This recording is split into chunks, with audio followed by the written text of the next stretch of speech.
Everyone, your most welcome to the my YouTube channel. So previous video में हमने की थी द लास्ट लेसन चैप्टर की summary, जिसे हमने बिल्कुल अच्छे से समझ लिया था एज अ स्टोरी।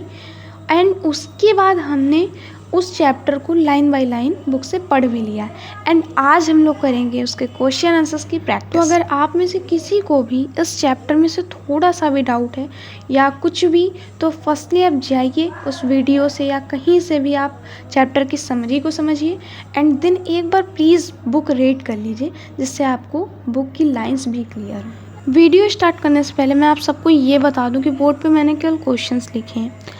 फर्स्टली आपको इनको खुद आंसर करने की कोशिश करनी है इन क्वेश्चंस को, एंड देन आपको करेक्ट आंसर चेक करना है। तो आपको जाना होगा डिस्क्रिप्शन में, जहाँ पे आपको इनके आंसर्स PDF फॉर्मेट में मिल जाएंगे, जो कि मैंने खुद लिखे हैं बिल्कुल अच्छे से। सो ओके, अब हम लोग स्टार्ट करते हैं। Now I take the first question, why do you think was little Franz afraid of being scolded? So the first step to answer the any question that you understood the question perfectly. नहीं तो ऐसा होगा कि question क्या है कुछ और रहा होगा एंड हम आंसर कुछ और कर देंगे। तो फर्स्टली आपको क्वेश्चन को समझना होगा। Okay, why do you think was little Franz afraid of being scolded? अगर आपको इसमें से कोई भी वर्ड मीनिंग नहीं आती, सो फर्स्टली आपको उसको समझना होगा। सो स्कोल्डेड मीन्स होता है डांट खाना। तो अब हम लोग इसको समझते हैं। आखिर क्यों फ्रांस डांट खाने से डर रहा था? इस चीज़ के बारे में हम लोग क्या सोचते हैं, हमें क्या आइडिया है कि आखिर क्यों फ्रांस इतना ज़्यादा डरा हुआ था? सो इसका आंसर बस यही था कि फ्रांस ने उस दिन पार्टिसिपल्स तैयार नहीं किए थे, अपना टेस्ट बिल्कुल अच्छे से प्रिपेयर नहीं किया था एंड एम हैमिल ने बोला था कि वो उससे ज़रूर क्वेश्चन करेंगे पार्टिसिपल्स पे। सो इस वजह से, एंड सेकेंडली वो इस वजह से भी डरा हुआ था because he started for school very late. ठीक, तो इस आंसर को आपको अपनी लैंग्वेज में लिखना है, कुछ लाइंस आपको बुक की लेनी है, जिससे कि आंसर आपका बहुत अच्छा लगे। सो होप डैट आप ऐसा ही करेंगे। सो इसका आंसर देने की कोशिश आप पहले करिए एंड देन आप चेक कर सकते हैं। So then I take the second question, what can be matter now says Franz, why do you think did he make this comment? अब क्या मैटर हो सकता है, ये किसने कहा? फ्रांस ने कहा खुद से। And then why do you think did he make this comment? तो क्वेश्चन पूछ रहा है हम क्या सोचते हैं कि उसने ऐसा क्यों कहा, रीज़न क्या होगा ये कहने का। सो इसका रीज़न यही है, ये उसने तब कहा जब वो टाउन हॉल से मीन्स बुलेटिन बोर्ड के पास से क्रॉस कर रहा था, मीन्स जा रहा था, एंड उसने ये देखा कि बहुत सारी भीड़ बुलेटिन बोर्ड के पास इकट्ठी है। बट वो रुका नहीं बिकॉज ऑफ उसको लगता था कि यहीं से सारी बैड न्यूज़ेस आई हैं प्रीवियस ईयर। सो क्या मतलब और रीज़न हो ही क्या सकता है, इसलिए वो रुका नहीं एंड बस मन ही मन में ये सोचा और वहाँ से निकल गया।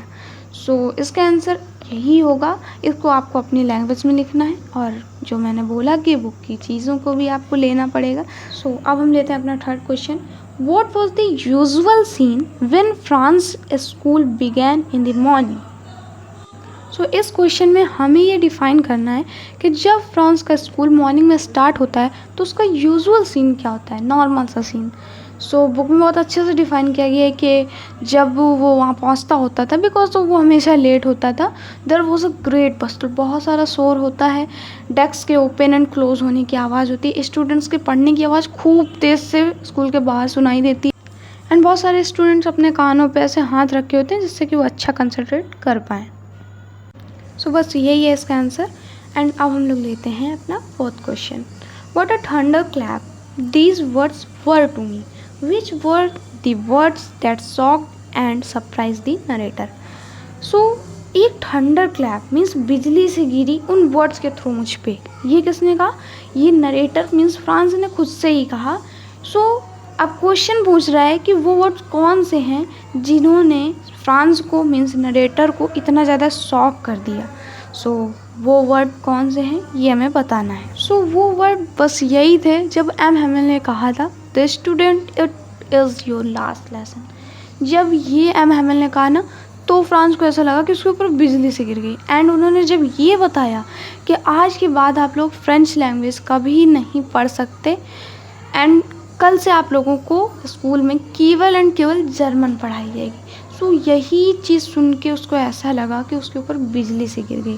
सो इसी को आपको थोड़ा सा अच्छे से लिखना है एंड देन आंसर बन जाएगा। सो आप जल्दी से लेते हैं अपना 5th question. Why were the elders of the village sitting in the classroom?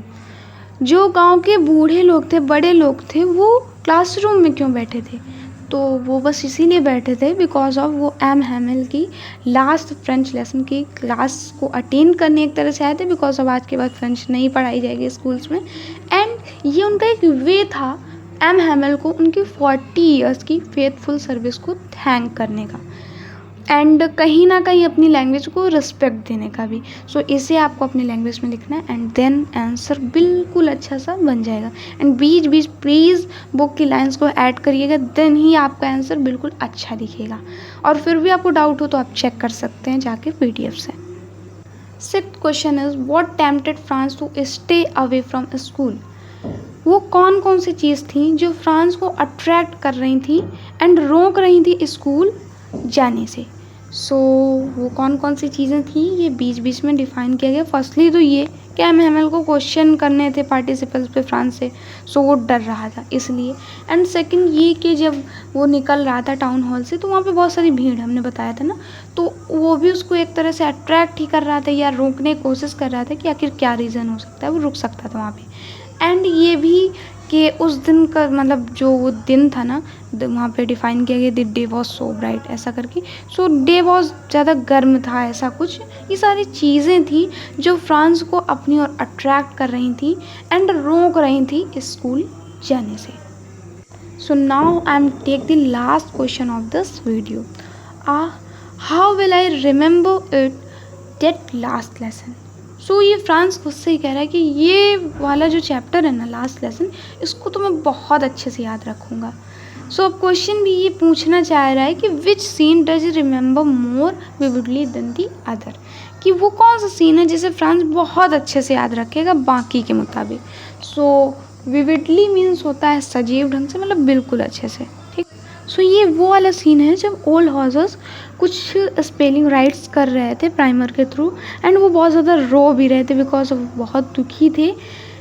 तो ये सब चीज़ सुनने में बहुत ज़्यादा फ़नी लग रही थी। इस फ़नी मोमेंट की वजह से फ्रांस को अपना लास्ट लेसन हमेशा याद रहेगा। सो आज हमने कर लिए काफ़ी क्वेश्चंस की प्रैक्टिस एंड नेक्स्ट वीडियो में हम लोग करेंगे लॉन्ग आंसर्स एंड उसके बाद हम लोग लाएंगे top 10 most important question from the previous year जो कि बहुत ज़्यादा इंपॉर्टेंट होंगे। सो बने रहिए, तब तक के लिए bye bye and all the best for your exam.